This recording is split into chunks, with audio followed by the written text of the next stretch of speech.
Hello, my name's Gary Ford, Managing Director of Tiger Hobbies Limited, UK hobby imports and distributors.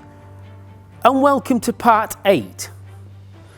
In this part, we're going to look at the aftermath of this massive battle and introduce the next series of videos. The Battle of the Bulge was the largest battle fought by the United States Army in World War II. It resulted in 90,000 casualties, of which 20,000 were fatalities. The Germans suffered about 100,000 casualties. The British, about 600 dead.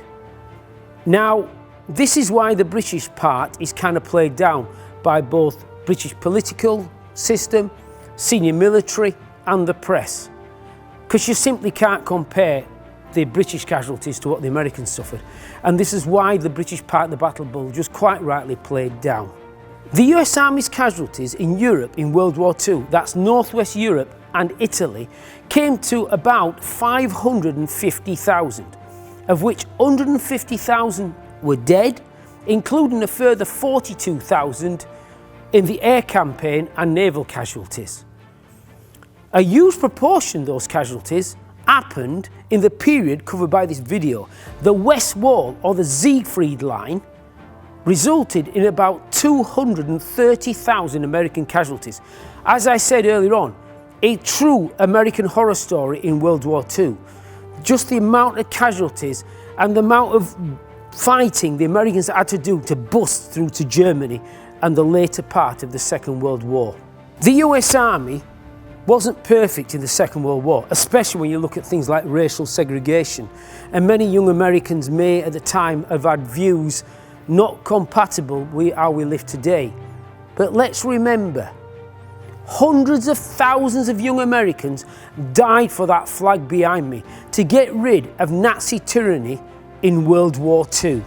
In many ways, the US Army's role in World War II and that of the African American soldier managed to break down slowly the prejudice back home, resulting in the desegregation of the military by President Harry S. Truman up to the Civil Rights Bill of 1964 that finally ended the blight of the Jim Crow rules that had been running since the Compromise of 1877. In this part, we'll talk about my opinion on the Battle of the Bulge. And please let me know your thoughts in the comments.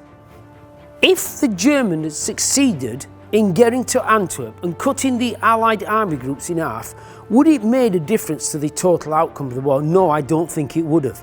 I think the war would have gone just on a little bit longer. In fact, that's the danger. Because if the Germans, back in '43, when they wasted all those troops on the Battle of Kursk, had done what his generals wanted to and took a year off, this war could have easily gone on until the fall of 1945 and possibly into '46. But the problem with is by autumn of 1945, in fact the summer of '45, the Americans have got something in their back pocket. It's called nuclear weapons. And remember, those weapons were not destined for Japan. In their original design, they were destined to drop on Germany, and Germany could have been a nuclear wasteland for a while. Now, Air Chief Marshal Harris, CNC Bomber Command, and I don't agree with him or his way he conducted the war, and I will cover that in a later video when I talk about the bombing of Dresden. But he was right about this statement. Not one single German, in fact the whole country of Germany, is not worth the blood of one single British grenadier. And this video I talked about the amount of casualties that the Allies, especially the Americans, had suffered trying to get through the West Wall. Morale was horrendous. It was bad enough after Normandy. Nobody wanted to be the last man to die in this bloody war. So if the Soviets and the Allies had not made the progress they did, there was a possibility that this war could have ended in Europe with nuclear attack. but it didn't. And I think the failure of the Battle of Bulge saved Germany.